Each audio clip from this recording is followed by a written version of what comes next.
Eh bien, salut à toutes, salut à tous. Bienvenue dans Iron Mind, le premier podcast sur le mental dans le poker. C'est un premier podcast. On va aborder différents thèmes, bien sûr, sur le mental dans le poker. Alors, ça peut être pour le poker, ça peut être peut-être pour le business, pour le sport. Je suis avec un joueur de poker aussi, donc on va en parler en particulier. Vous l'avez vu, hein, pour ma compagnie, je suis compagnie de l'expert, hein, du Philippe Etchebest du mental, Laurent Delbrel. Salut Lolo. Ah, Philippe Chebest, il est toujours fâché, il est toujours vénère, quoi. Ouais, vas-y, on va tout dégommer, là. Ah bah justement, ça va être un petit peu, tu vois, en relation avec ce dont on va parler. Et un très grand respect pour Philippe Etchebest, parce que le mec, il est quand même champion de boxe, champion de cuisine. Le mec, il est animateur télé. Franchement, très belle Voilà. palette de Vous compétences. l'avez remarqué, Lolo, il faut pas lui tendre trop de perches parce que sinon. Alors j'allais dire, présente-toi un petit coup pour ceux qui te connaissent pas, et Très rapide, pour ouais. ceux qui te connaissent, essaie de le faire en moins de 45 minutes, s'il te plaît. Je suis agrégé d'EPS, je suis joueur de poker pro, je suis coach mental. Je suis papa de deux enfants, je suis créateur du PMS, Poker Management System. Je gère à peu près plus d'une centaine de joueurs de poker. Aujourd'hui, je les accompagne, tout ça, depuis maintenant 4 ans. C'est une aventure qui est extraordinaire et justement, de tout ça, en fait, on va partager dans le temps imparti d'une vidéo comme ça des astuces pour apprendre à mieux gérer ce tilt qui est peut-être la problématique numéro un pour beaucoup de joueurs de poker. Alors, tu as vendu la mèche aujourd'hui. Le sujet de notre premier épisode, ça va être. Alors, c'est un sujet commun, hein, c'est un sujet qui parle à tous les joueurs de poker. C'est le tilt. On en parle beaucoup, on le met à toutes les sauces, le tilt. Déjà, est-ce que tu peux me définir l'eau? C'est quoi en fait? C'est quoi le tilt? On va faire vraiment très très simple. Moi, c'est ce que j'aimerais dans ce podcast, c'est donner des choses très concrètes. Voilà. Donc, pour aller vraiment très simple, le tilt, ça va être un emportement émotionnel qui nous fait perdre complètement le contrôle à un moment. Et ça peut être lié à des émotions de colère, mais ça peut être lié à des émotions de désarroi, de tristesse, peut-être de perte de confiance en nous, de doute, de frustration. Voilà, tout un amalgame de choses qui à un moment explose de façon intérieure et qui se traduit par un comportement extérieur, soit lié en mode fuite, soit en mode attaque, un peu, mode fire or fight, un mode dans lequel des défenses liées à du stress, en fait, trop important, s'activent. Et je pense que dans le tilt, chacun peut avoir des réactions un peu différentes, mais globalement, ça va être une espèce d'éclatement émotionnel. Alors pour certains, ça va être envoyer la souris, balader, fermer toutes les tables, faire all-in à tout. Mais pour d'autres, ça peut être beaucoup plus insidieux. Tiens, je vais call ici, je vais call là, je vais call là. En gros, on perd notre lucidité, on perd le contrôle. Voilà. Moi, je Oui. résumerais, tu vois, très simplement comme ça. Il se passe quoi en nous, genre concrètement, il se passe quoi quand on tilt en fait? Déjà, j'imagine, ça arrive pas d'un coup, non? C'est petit à Non. petit. Enfin, ça dépend. L'idée du tilt, en fait, est que dans notre comportement, on va être piloté par une sphère consciente et rationnelle qui est régie par le préfrontal, une partie à l'avant du cerveau, mais d'autres parties en fait en nous peuvent prendre le contrôle. Des blessures émotionnelles, des besoins, besoin de reconnaissance, besoin de prouver notre valeur pour pouvoir être intégré dans un groupe.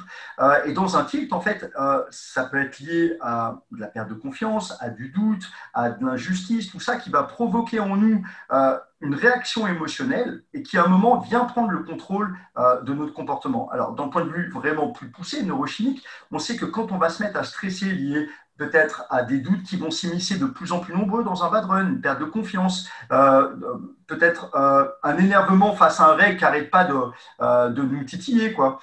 Tu vas avoir ton taux de cortisol, qui est le marqueur du stress, qui va monter énormément dans ton corps. Tu vas avoir de la noradrénaline, tu vas avoir de l'adrénaline. Tout ça sont les neurotransmetteurs en fait du stress qui vont se répandre dans ton corps, notamment à travers l'amygdale cérébrale, qui est une partie au centre de ton cerveau, qui vient quelque part réguler tout ce qui a trait, on va dire, à la peur, à l'attaque, et qui active des choses en nous de façon automatique. Plus on est une personne sensible, plus cette activation va se faire très rapidement et générer tout un stress en fait physiologique et biochimique dans ton corps qui à un moment vient court-circuiter des parties de ton cerveau qui ont le contrôle conscient. Et à un moment, tu vois, dans un emportement de colère, par exemple, c'est comme si c'était l'animal en toi qui avait pris le contrôle et tu n'es plus vraiment aux commandes. Le sage en toi, le rationnel en toi n'est plus aux commandes. Donc, il y a différents temps pour traiter justement ça, à chaud qu'est-ce qui se passe et qu'est-ce qu'on doit faire à chaud pour mieux gérer ça et pas perdre littéralement le contrôle et plus à froid, que ce soit en aval ou en amont. Parce que le tilt est prédictible. Comme tu dis, tout n'arrive pas d'un coup. Alors, ça peut arriver d'un coup. Je vais dire une bêtise. Imagine que tu es tranquille, tu es pourtant serein et bien, et il y a quelque chose qui est hyper important pour toi. Alors, on va essayer de rester dans le domaine du poker. Euh, là, tu as un tournoi, une TF, qui est super important pour toi. D'ailleurs, ça provoque un petit stress. Et là, tu as crash d'Internet chez toi. Et là, d'un coup d'un seul, tu vas peut-être avoir une réaction émotionnelle alors que tu étais pourtant bien, quoi. Et ce stress, si tu ne sais pas le gérer, peut à un moment se provoquer des émotions qui viennent en fait prendre le contrôle. Et à ce moment-là, tu perds le contrôle. Quelque part, ça peut être une forme de tilt. Donc, ça peut être comme ça, tout comme ça peut être dans un bad run, tout un ensemble de stress lié peut-être à la perte de confiance qu'un bad run vient induire. Est-ce que je serai capable un jour de regagner de l'argent? Est-ce que tout ça, c'était pas que de la chance? Est-ce que finalement, blablabla, notre cerveau, ça, c'est très bien générer tous ces doutes. Ouais, tout ce que Et tu tous dis ces là, doutes, on l'a tous. On se l'est toujours dit. exactement. Tu vois, genre, Et, tu sais, tu fais ton bluff qui passe pas, tu dis, mais ça y est, c'est fini. Ça y est, ça y est, il commence à y avoir des trucs, ça se trouve, tu n'es pas très fort, en fait, peut-être que tu ne sais pas lire le profil des vilains, tu vois. Et l'idée, c'est que tout ça vient laisser des traces biochimiques dans ton corps. Tu as un neurobiologiste, le docteur Eric Breverman, il a écrit un livre qui est génial, 100% cerveau, en fait, qui dit que les problèmes psychologiques sont avant tout des problèmes biologiques et neurochimiques. En fait, tous ces petits doutes qu'on va avoir vont laisser des traces et au bout d'un moment, ton corps va être plein d'une neurochimie de stress. Et un cerveau dans une neurochimie de stress ne peut pas bien fonctionner. Ça, les études le montrent en fait. Euh, et donc, si tu es trop de cortisol, trop de noradrénaline par exemple, tu as plus de chances à un moment d'avoir ton cerveau qui est comme switché et qui laisse le contrôle à la partie animale en toi, à la partie bien plus pulsionnelle, plus archaïque, qui est un peu en mode fuite ou attaque. putain, c'est Doctissimo là. Mais Mais non, mais ce qui est non, mais c'est génial intéressant, parce que ce qui est intéressant, c'est là, de c'est vraiment comprendre sympa les de voir. mécanismes. Ouais, exactement, de voir comment ce qui se passe. Parce qu'en fait, quand tu expliques que c'est des réactions chimiques, tu te demandes, après tu te dis, mais alors, attends, vu que c'est chimique, comment moi je peux avoir un impact là-dessus? Comment je peux travailler? Qu'est-ce qui va faire que en travaillant là-dessus, je vais avoir un impact sur ma biologie? Pour moi, le premier truc, c'est l'équilibre de vie. Imagine, tu vois, un joueur de poker. Le mec, il ne fait que ça. Il voit personne. Il est bloqué chez lui, dans son appart. Il sort jamais dehors. Donc déjà, il voit pas le soleil. T'as pas de mélatonine. Il voit pas de social. T'as pas d'ocytocine. Il est complètement peut-être abruti sur son écran à ne penser que poker, poker, poker, poker et être dans un stress de concentration, etc., d'agressivité. Tout ça vient créer de l'adrénaline en lui et donc tu as un déséquilibre neurochimique qui est en train de s'instaurer. Et donc ça peut fonctionner un mois, 2 mois, 3 mois, et peut-être qu'au bout d'un moment, tu concentres tout ton corps avec un déséquilibre neurochimique lié à ce qu'on vient de dire, et là, petit bad run, et d'un coup d'un seul, en fait, tout ça qui était latent en toi commence à se répandre dans ton corps, et toi, tu ne sais pas pourquoi ton cerveau, en fait, n'a plus la force psychique, en fait, de garder un peu le contrôle, la rationalité des choses, etc. Donc, première chose, on garde notre équilibre. Pour moi, le premier rempart contre le tilt, c'est l'équilibre de vie. C'est une vision d'abord macroscopique. Sport. J'aime bien la stratégie des haltères. Le poker, donc on s'imagine l'haltère avec les deux côtés. Le poker, on imagine beaucoup de concentration, beaucoup d'agressivité, parfois du stress et même parfois beaucoup de stress. Voilà. Ça, c'est le côté du poker. De l'autre côté, il te faut exactement l'opposé. Et tu travailles un peu les muscles antagonistes. D'ailleurs, une musculature, si tu veux qu'elle soit équilibrée, tu travailles les abdos, puis tu vas travailler aussi tous les dorsaux, etc. Pour ne pas être complètement déséquilibré, garder un équilibre, une harmonie dans ton corps.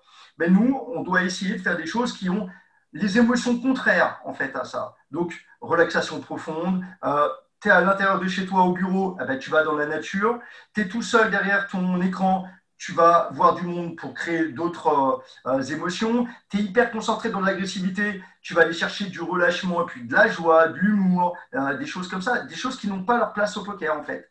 Et tout ça vient s'équilibrer. Et là où tu avais un début peut-être de pression liée au bad run dans le poker, tu as des émotions complètement opposées qui viennent rééquilibrer l'ensemble. On va parler de la nourriture, on va parler du sommeil, tu peux parler de quoi d'autre?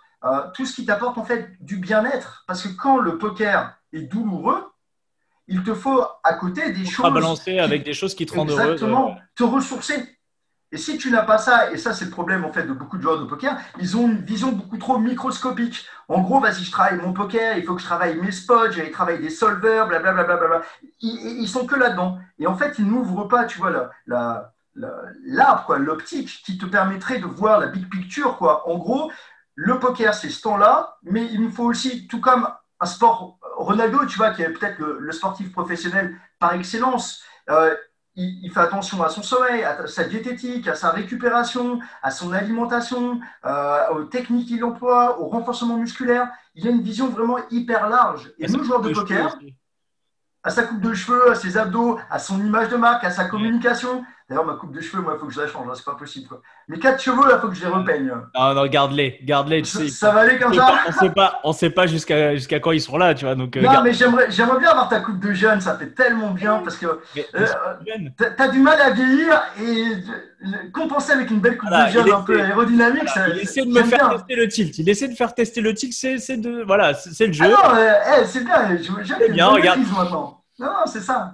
C'est bon, tu vois, ça ne me touche pas parce qu'après, voilà, t'es au top. Bon, donc voilà, déjà avoir une vision macroscopique avec un équilibre de vie, c'est hyper important. Ça veut dire quand même, là, on parle vraiment le travail. C'est là où le travail mental a quand même une importance parce que on va dire que le tilt, c'est quand même le problème numéro un mentalement d'un joueur de poker. Je pense que c'est le tilt, hein, parce que c'est clairement. Ouais, voilà, La perte de confiance induite par les bad runs, je pense que ces deux points-là, tu vois, gestion émotionnelle de façon générale et perte de confiance liée dans les bad runs, persévérance, ça c'est et on va rajouter un dernier combo, peut-être organisation de son apprentissage. Parce qu'aujourd'hui, il y a tellement de ressources, et je vois tellement de mecs mettre plein d'efforts, ils font preuve de bonne volonté, mais pas utiliser des bonnes procédures, qui fait qu'en fait, ils oublient tout ce qu'ils bossent, etc. Et au final, ils ont passé, je te dis une connerie, 50 heures derrière des solvers, des trucs, et 3 mois après, quand tu regardes un peu ce qu'ils gardent en tête, il n'y a plus rien. Tout ça parce qu'ils utilisent donc ça, donc là, c'est les gros axes. Donc le tilt, donc ça demande déjà de commencer à bosser sur son mental, de prendre conscience. Déjà, je pense que la première étape, c'est quoi? C'est prendre conscience qu'il y a un travail à faire. De l'importance. Il y a un travail à faire sur ton mental. En fait, un tilt qui se déclenche, tu peux spew en un quart d'heure des choses qui t'a fallu peut-être une semaine à construire et peut-être 3 semaines en fait à travailler en termes d'études théoriques pour pouvoir avoir un système de jeu qui est nickel.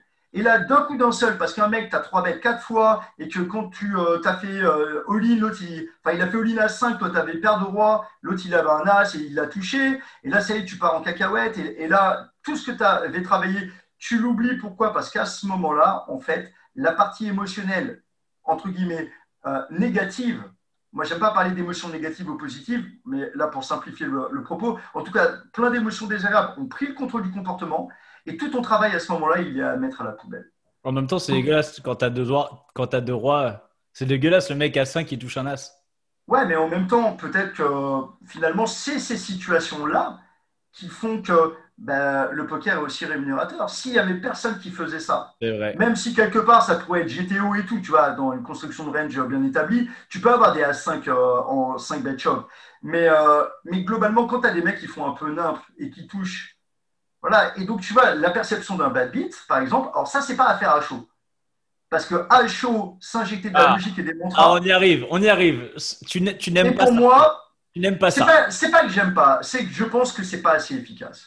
Et ça fait 4 ans que je coach des joueurs qui ont essayé en fait d'appliquer très souvent les bouquins qu'a écrit Jared Tendler, que j'aime beaucoup par ailleurs. Moi, je reproche pas la qualité du travail de Jared Tendler. C'est un des précurseurs dans le mental. Exactement. Et je pense que c'est très très bien tout ce qu'il fait. Mais je pense que lui-même n'étant pas joueur de poker pro en fait, mais golfeur à la base, on ne vit pas les mêmes émotions. Un golfeur va vivre du stress, mais il va vivre beaucoup moins d'injustice.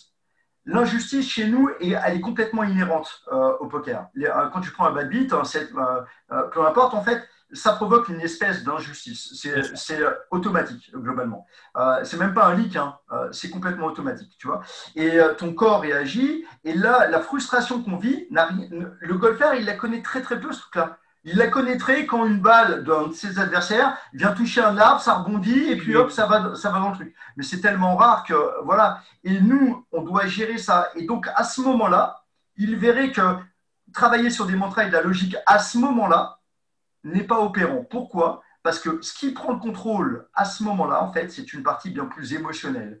Et il faut lui parler le langage qu'elle connaît, c'est-à-dire le langage de l'émotion. Moi, je m'inscris complètement dans les travaux de Spinoza à cet endroit-là, repris par exemple, un psychologue comme Frédéric Lenoir, sociologue et psychologue, voilà, et Phil Stutz, un psychiatre américain, qui, quelque part, mettent vraiment l'accent sur traiter une émotion par une émotion.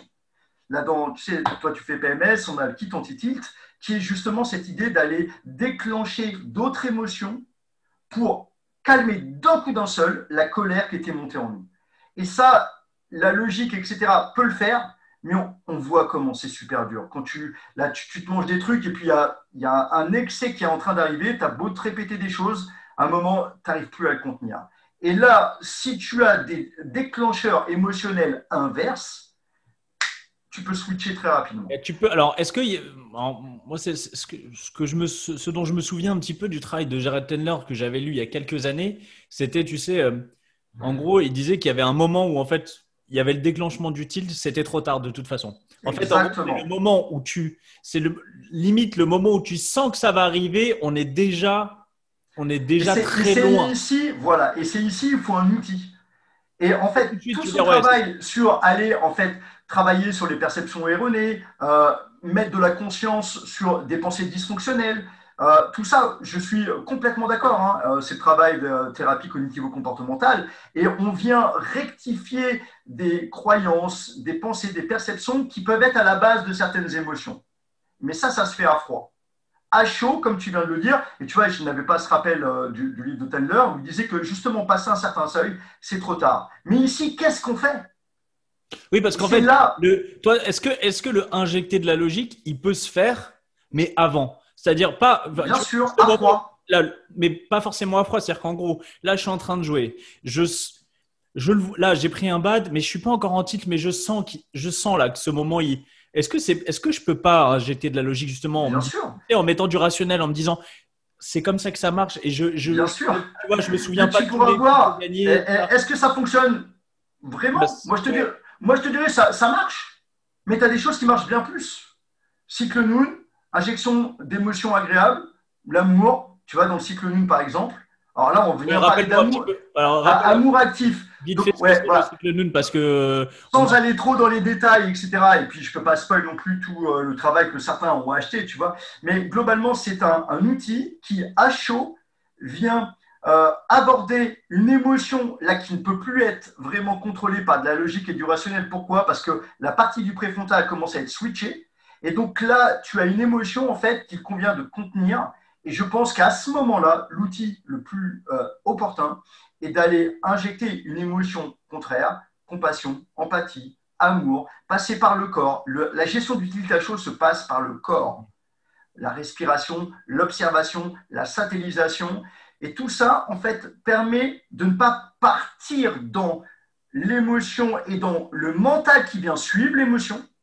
Et si on vient se connecter au mental par des mantras, ça tourbillonne tellement là-haut qu'en remettant la lumière là-haut, on a de tellement grandes chances de partir en vrille, en fait. Tu vois, du type, ouais, non, tu sais, c'est l'impatience qui fait gagner, sois patient. Et puis là, dans le fait d'aller être focus sur ce que tu es en train de te raconter dans ta tête, et en essayant de contrer ça, ouais, c'est l'impatience qui fait gagner, vas-y, l'impatience, j'en ai rien à foutre, quoi. Et en fait, voilà, il ne faut surtout pas mettre le focus dans ses pensées. Il faut au contraire passer par le corps. Et le cycle Noon est un outil avec plusieurs étapes, avec une étape en fait où tu viens accueillir déjà et pas lutter contre. Parce que pour amenuiser une émotion, il faut déjà la nommer, l'étiqueter. L'étiquetage mental en psychologie, on dit que c'est un des outils les plus importants dans l'intelligence émotionnelle. Donc, étiqueter l'émotion. Qu'est-ce qui se passe dans mon corps ? Donc, avoir une posture d'observateur. Respirer dans tout ça. et déclencher des émotions Ça, contraires. c'est des trucs qu'on peut retrouver un peu dans le pouvoir du moment présent, un peu Tout à d'Eckhart fait. Tolle. C'est des Ben, trucs tout à fait. où en fait, où t'es pas ton émotion, il faut ton émotion, il faut juste Exactement. voilà, la comprendre, la sentir et un peu faire la part des choses. C'est Euh, ça. alors, imagine, donc là, on est joueur de cash game, on est en tilt, on a pété une durite, on est en tilt. J'imagine que la meilleure chose à faire, c'est quand même de couper, parce que là, en Alors, général, ouais. c'est quand même Alors, c'est un avant peu foutu, ça, non? ouais. Moi, je te dirais que non. Moi, je pense, si tu es dans le PMS, tu le déclenches, quitte anti-til, procédure asséchée et le cycle non. Voilà. Là, tu as trois outils qui, à ce moment-là, peuvent y aller. Mais avant ça, je pense qu'il y a des choses hyper importantes. Quid de ton organisation générale? Quid de ta préparation d'avant-session? Tu vois, l'exemple que je donne souvent, imagine, j'arrive, je te mets une grosse claque. Ouais, Là, ok. mais Lolo, tu fais quoi là? Et du coup, tu vas peut-être même t'énerver et ça s'apparenterait Non, peut-être à ça, du tilt. je pense pas, je pense vraiment pas. Tu sais, genre, t'arrives, tu me mets une énorme gifle, je pense vraiment pas que je vais m'énerver, non. Je pense vraiment que je vais te faire un câlin, quoi. Bon, ok, ben, on essaiera au CP Radio quand on la fera en direct. Et imagine par contre, je te dis, vas-y, commence, on fait un jeu. Euh, pour X raison, je te mets une claque. Dans 3 secondes, t'es prêt? Allez, un. Et donc là, tu vas te préparer. Et c'est sûr que la claque, elle va quand même faire mal. Mais le fait que tu sois préparé, elle fera beaucoup moins mal. Et donc, il y a de fortes chances que bah, tu ne tiltes pas. Ouais, Voilà. Et donc, cette préparation, c'est ce que j'invite les joueurs à faire dans un warm-up déjà, très simplement. Donc, dans un premier temps, un autre truc qui est aussi très puissant, c'est de savoir dans quel état je suis. Est-ce que, alors très simplement, on va mettre 3 couleurs. Je suis vert, je suis vachement bien. Je suis rouge, je suis au bord déjà de la rupture. Je suis orange, je suis entre les deux. Et après, on peut mettre des nuances. Et donc, avant session, déjà, dans quelle couleur je suis? Si je sens que je suis déjà orange mûr, est-ce qu'à ce moment-là, ça vaut le coup d'aller jouer à des limites, mes limites habituelles? Est-ce que ça vaut pas le coup de jouer un petit peu moins cher, de jouer un peu moins de table, de m'alléger une charge mentale qu'il y a de fortes chances que mon cerveau n'arrive pas à traiter? Encore une fois, Dr. Breverman, les problèmes psychologiques qu'on pourrait avoir là sont dus avant tout à des problèmes biologiques. Et là, si je suis déjà orange mûr, ben, mon état neurochimique, en fait, place mon cerveau dans un handicap, tu vois, avec lequel il faut faire. Donc déjà, se demander tout ça. Imaginons qu'on soit à peu près orange clair ou vert foncé, tu vois, dans ces eaux-là. On joue, normal, tout ça. On se prend 2, 3 setups, 3, 4 machins. On est en plus dans un run assez moyen. Et là, c'est en train de monter. Donc, c'est en train de monter. Voilà. Je pense qu'à ce moment-là, avoir des outils de gestion émotionnelle, quels qu'ils soient, pourront aider. Par exemple, je vais donner des choses très simples. Euh, Se rappeler des choses qui nous font du bien, un ancrage de bien-être, un ancrage de sérénité. Se rappeler pourquoi on fait tout ça, qui va nous apporter peut-être du sens à ce qu'on est en train de vivre. Tout ça peut en fait provoquer une émotion de certitude. Je suis à la bonne place, je fais les choses bien, je continue. Je sais que, voilà, déjà cette certitude provoque une émotion un peu contraire à une rage qui pourrait monter. Des souvenirs agréables. Plus j'allais te dire aussi le fonctionnement du cerveau, parce que dans le tilt, il y a aussi cette idée que j'ai un leak. Et tu as trop de coachs mentaux, toi tu viens les voir, tu leur dis, ben voilà, tu sais, je tilt, etc. Bon, tu dois avoir un leak, on va étudier ça. Du coup, ça place dans une forme de culpabilisation d'entrée. Et des gars sont en colère d'être en colère, sont énervés d'être énervés. Et moi, j'aimerais dire à tous ces gens, en fait, qu'il y a une très grande partie de vous qui est automatique, inconsciente et qui n'est pas sous votre contrôle ni sous votre pouvoir. Que l'émotion se déclenche est plus une affaire j'allais dire, de neurochimie et d'histoire de ta vie que sur lequel tu n'as pas de contrôle ici. Clairement, je vais dire une bêtise. Tu as une blessure, par exemple, du rejet. Tu as un mec qui va dire 2, 3 choses. Il vient appuyer sur une blessure profonde et déclenche une émotion. Là, ici, tu n'as pas de contrôle. Là où tu as du contrôle, c'est OK. Il y a une colère qui s'est déclenchée, ce n'est pas un leak. C'est quelque chose, en fait, qui est lié à mon histoire de vie et qu'il va falloir traiter, mais à froid. Mais à chaud ici, comment j'accueille cette émotion? C'est déjà normal qu'elle se déclenche au regard de qui je suis, au regard peut-être de mon état interne.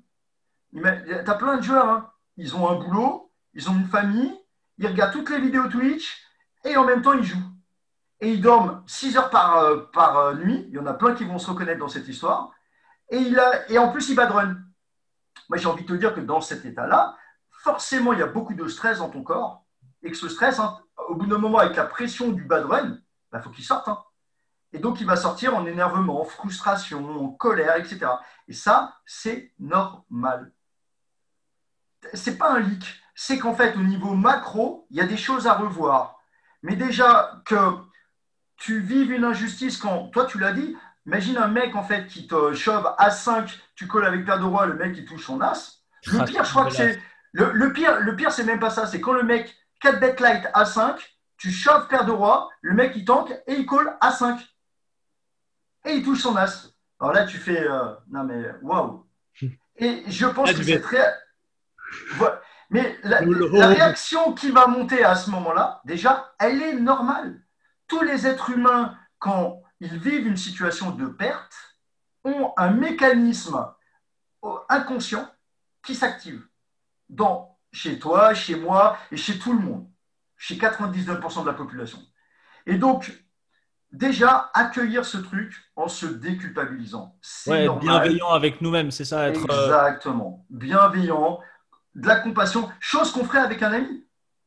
Imagine que toi, tu apprennes une mauvaise nouvelle et que tu n'es pas bien. Moi, je ne viens jamais te voir en te disant ouais, mais tu sais, machin, tout ça. Là, à la limite, je vais peut-être t'énerver. Par contre, si je te fous la main sur l'épaule et que je te dis ouais, franchement, pas simple, en peut-être une seconde, tu vas te sentir entendu, reconnu dans ta douleur et ça va calmer directement le truc. Tout ça, c'est des petits, sans rentrer dans les détails, mais c'est des étapes de ce dont tu parlais, le fameux cycle Noon, que c'est normal Exactement.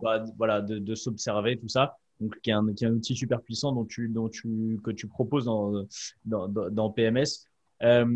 Il y avait une question, il y avait une question justement sur le Discord, c'était est-ce que ça existe ce tilt tu sais, le tilt quand on est en surconfiance? Ouais. On dit souvent, tu vois, tu viens de gagner, je sais pas, tu es en cash game, tu viens de gagner 3-4 buy-in, tu as une espèce de surplus d'émotion et de surconfiance.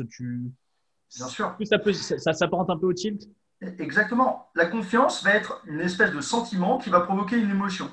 Si tu es en surconfiance, l'excès émotionnel va être la même chose que quand tu es en sous-confiance. L'idée vraiment dans le tilt, c'est cette idée que la vague émotionnelle qui arrive enveloppe ton cerveau d'une certaine façon et prend le contrôle de ton comportement. Alors ça peut être beaucoup de frustration et de colère et d'impuissance et de déception et de tristesse, mais ça peut être aussi trop de joie, trop de confiance, trop de je sais pas quoi qui va également envelopper ton cerveau. Tu sais, des gens qui sont parfois trop dans la joie sont un peu comme déconnectés de la réalité.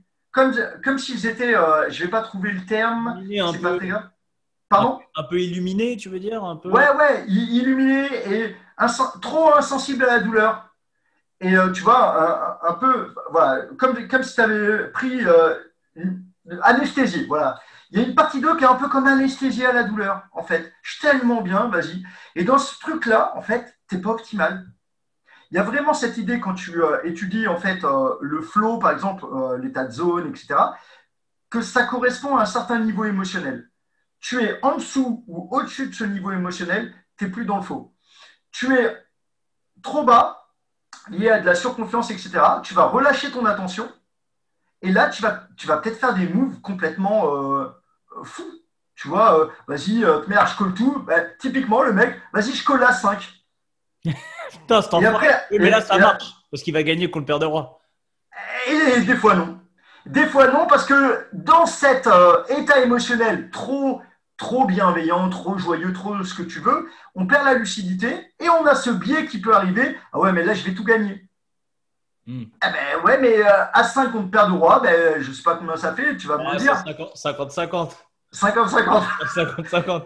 Mais je sais pas. Tous les à 5. Au poker, j'arrive pas. C'est bizarre, j'ai pas les bases, on dirait.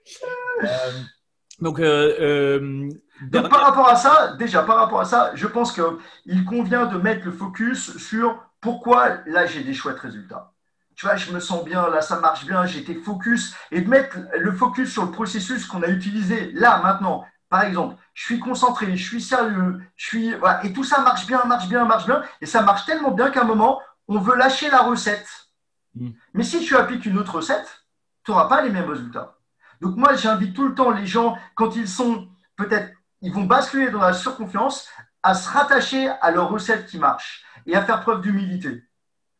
Tu vois, et je pense que c'est beaucoup plus simple à gérer cet état émotionnel dans ce sens-là que dans l'autre sens, en fait. Et quand tu vois, genre, tu sens que tes limites en surconfiance, te rappeler, si je suis ici avec mes résultats là, c'est grâce à un processus.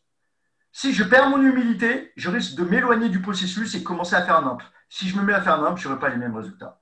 Donc, humilité. Moi, j'aime beaucoup l'humilité. Me le rappeler, tu vois, quand tout marche bien, c'est pas un hasard, c'est pas parce que je suis excellent, c'est parce que j'utilise un chouette processus. Peut-être du travail, de la concentration, du sérieux, de la discipline, etc. Si je m'éloigne de ça, ben, malgré le fait que je sois bon, hein, si j'utilise un mauvais processus, ça ne marchera pas.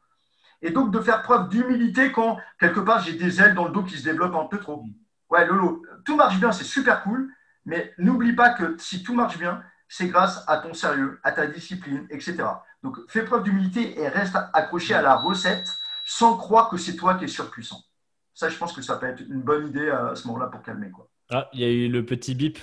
C'est le petit bip qui Ouais, Ah, c'est bon, c'est bon, ça fait c'est 50 minutes que tu parles. c'est l'heure, ouais. Normalement, je dois faire mes petits mouvements. C'est vrai? Mais non, c'est mon radiateur. Ben non, Non, arrête. je suis C'est ton pas. Mais si. monte escalier Stana, non? Non? C'est pas ton monte Pas encore, mais je te prends en burpees, hein, vas-y. Hein. Tu penses? Ah, c'est pas que je pense, hein. Vas-y, on fera un podcast Ouais, on fera un spécifique podcast, c'est ça, ouais. détermination et challenge. Ouais, ouais. Sache que pendant le confinement, T'es chaud? on a envoyé du lourd. On a envoyé. Allez, vas-y. Euh, Non, allez, si, on va si parler. vous êtes chaud là-dessus, il y en a un qui est sympa pour faire une petite pause. C'est Rémi dans le PMS qui nous a lancé un challenge 90 burpees en moins de 6 minutes 30. Voilà, pour tous ceux 90 qui sont burpees en chauds. moins de 6 minutes 30. En moins de Ouais, 6 jours. Moi, en moins de 6 jours 30. Pas de problème. venez nous rejoindre dans le Discord du PMS, justement si vous l'avez fait, pour dire que vous l'avez fait, ça peut être cool. Ouais, le Discord du PMS, ouais, je vous invite à aller le rejoindre. Il y a une partie publique où on parle un peu de On est plus de 1000, hein, donc il y a des trucs qui peuvent être sympas, partagés par des gens et tout. On remercie Coach Mentol au passage qui nous a donné. Il est spécialiste dans les noms, lui. Hein. Coach Ouais, Mentol, Coach Manteau, Iron Mind. Donc, Iron Man, ouais, j'ai beaucoup aimé ouais, le moi nom. aussi. On va juste terminer sur une dernière chose. Hydrate-toi bien là, parce que je vais te poser une dernière question. Donc Vas-y, dis-moi. normalement, voilà, vraiment hydrate-toi bien. Ok, améliorer sa gestion du tilt, c'est l'une des principales attentes des joueurs, enfin, tu vois, des préoccupations. Comment, voilà, ne pas tilter. La méditation, j'imagine que c'est en amont, on parle vraiment du travail en amont. Donc, C'est toi, ça. t'as parlé de tout ce qui était organisationnel, qui a une grande partie. Après, voilà, pour faire un petit peu, pour que la mer soit calme dans les, enfin, tu vois, hein, pour être bien calme, la méditation, j'imagine. J'aime beaucoup d'ailleurs la métaphore que tu viens de prendre. Je pense que quand on tilt, on peut voir cette surface de l'eau qui s'agite complètement en fait. Et là, le premier travail qu'on doit faire, c'est calmer la surface de l'eau. Calmer la surface de l'eau, c'est passer par notre corps. Calmer notre corps. C'est pas le travail sur le corps qu'on aura un impact sur notre esprit. Si on va à ce moment-là dans notre esprit qui est hyper turbulent, on va partir dans des vagues émotionnelles, dans des histoires, dans des choses. On vient mettre de l'huile sur le feu si tu veux. Mhm. Donc, par l'idée de calmer la surface de l'eau, on va permettre de revoir au travers de l'eau. T'imagines un lac bien calme avec une eau transparente. Tiens, tu vois au fond, tu vois le fond. Et dans le fond, qu'est-ce que tu vois? Tu vois peut-être les choses qui ont provoqué ces surfaces. Et ça, on va parler peut-être des blessures émotionnelles, des besoins, des valeurs. Qu'est-ce qui s'est joué chez moi qui a été le déclencheur est venu titiller ce truc-là.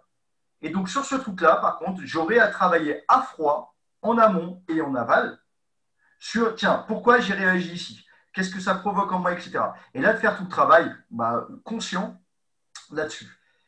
Et tout ça peut vraiment rééquilibrer tes perceptions et te faire changer. Les neurosciences montrent plusieurs choses. La première, c'est que ton cerveau, il est malléable.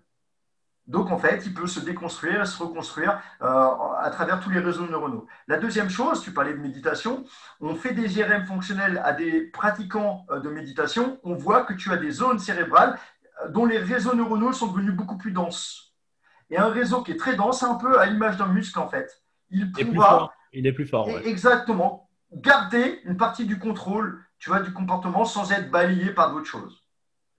Moi, j'aime beaucoup cette idée de 3 temps pour travailler le tilt. En amont, on vient se préparer, warm-up, importance du warm-up, importance de prendre conscience de l'état dans lequel je suis et de mettre à disposition les outils que j'ai par rapport à la connaissance que j'ai de moi-même. Si je sais que je vais réagir suite à ça, qu'est-ce que je vais faire? Ça, c'est un travail à faire en amont. Voilà. Et donc, la réponse, je me la mets à côté pour pouvoir vite l'utiliser. L'outil, quoi. L'outil, voilà. Mhm. À chaud, tu viens pratiquer des exercices comme cycle noon, comme Des petits exercices peut-être de respiration, ouais, d'observation, voilà, exactement. Apprendre à te déconnecter de tout ça, apprendre à gérer l'émotion, le kit anti-tilt en est un également. Je ne peux pas tout dévoiler ici, mais l'idée c'est vraiment d'avoir des choses qui vraiment à chaud nous font du bien, des tout choses comme concrètes. Il faut que ce soit concret pour pas que, très tu sais, concret, voilà, très que concret. tu saches à quoi te rattacher. Tac, Ça c'est trop tard. C'est automatisme. trop tard, Automatisme. exactement. Et après, à froid, c'est vider l'émotion accumulée, en fait. Tu Ma fait. vois, l'idée, c'est que ton corps va se remplir de cortisol, d'adrénaline, noradrénaline, norépinéphrine, et il faut vider tout ça. Et là, la stratégie des haltères, en allant faire du sport, en allant injecter des émotions de joie, d'humour, de famille, de social, peu importe quoi, de relaxation profonde, de yoga, de ce que tu veux, des choses qui te font du bien. Voilà, et qui viennent rééquilibrer, si tu veux, nettoyer un peu tout ça, vidanger tout ça. Et donc ça, c'est un premier travail. Et un second travail, c'est d'aller comprendre les mécanismes, aller comprendre les schémas, aller comprendre ce qui se joue, les besoins non nourris, besoins de sécurité pour beaucoup. Là, je tilte non pas parce que je viens de me manger un bad beat, pardon. Je tilte parce que ce bad beat fait descendre ma bankroll et en fait, en soi, j'ai très très peur de ne pas être capable de remonter. Puis j'ai très très peur que ma bankroll redescende et que j'arrête l'aventure poker. Et donc, c'est plus un problème lié à la confiance en toi, peut-être même à l'estime de toi, peut-être même à l'insécurité intérieure de façon généralisée qu'il faut aller travailler en profondeur. Donc ça, plus corrélé à des outils qu'il convient de construire, ben, tout ça fait qu'en amont, à chaud et en aval, à froid, tu as des étapes qui font que ben, tout ça, à force de pratique, change. Et on peut changer ton corps, ton apparence physique, à travers de l'entraînement.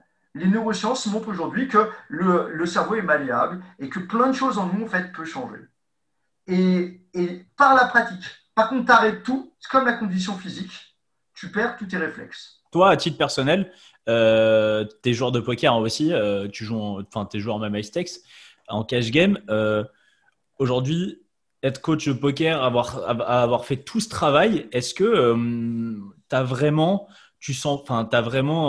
une barrière anti-tilt, t'as quelque chose qui Je te pense que protège complètement et vraiment tu sens vraiment que le travail a donné ouais, un renforcement à ce niveau-là.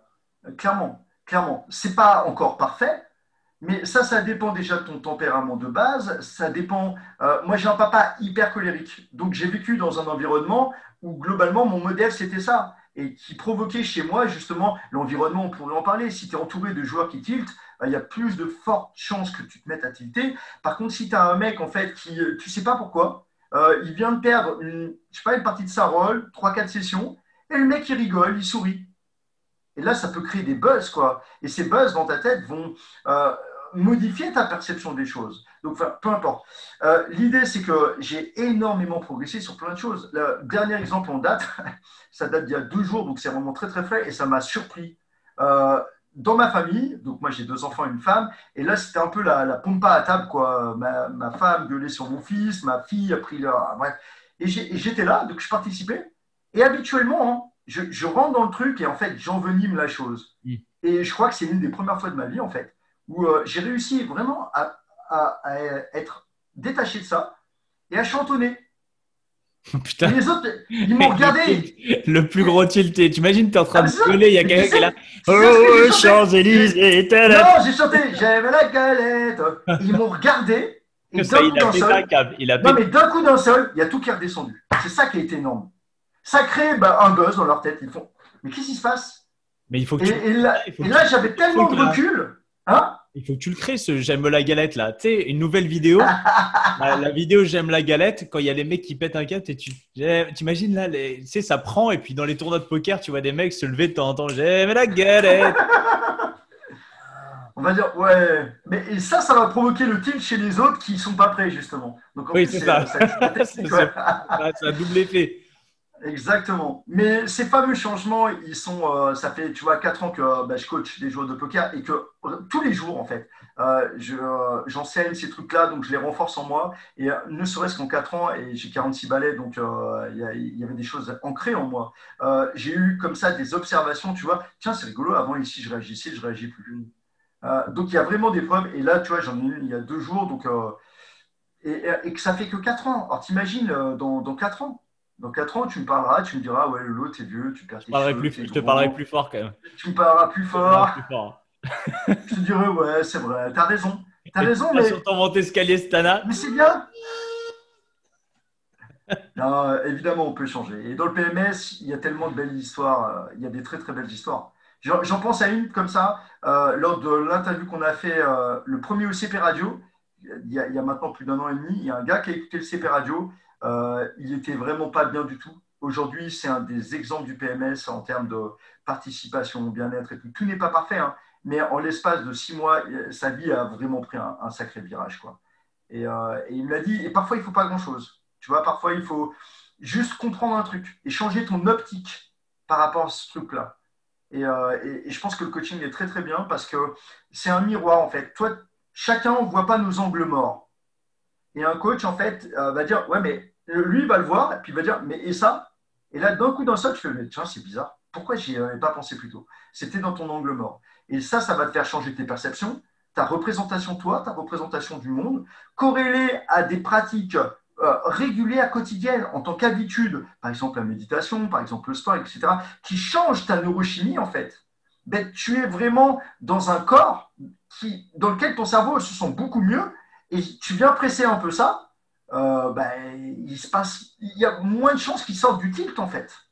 Ouais, mais après, Alors voilà, que, c'est pas une recette, voilà, il n'y a pas de recette magique. non, il n'y a pas de recette magique. Tu vas pas arrêter de tilter du jour au lendemain, mais tu peux mettre des outils en place, plein de choses en place. Merci, Michel Simès, d'avoir été avec nous avec toutes tes. Avec grand plaisir, M. Pokora. Bah écoute, moi je prends, hein, je prends. Ouais, ouais, ouais, Mais, mais écoute, en plus, tu lui ressembles. bah, c'est vrai, surtout quand je Non, danse. mais c'est ça, on peut bluffer un mec, il snap call. Moi, de toute façon, ce soir, je vais placer cortisol au repas et Ah, j'aime la c'est pas galette. mal Et ça. j'aime la Ah, galette. Voilà. ah Bon, ben, un bon truc. Hein. je pense qu'on a fait on a bien fait le tour du sujet, Lolo.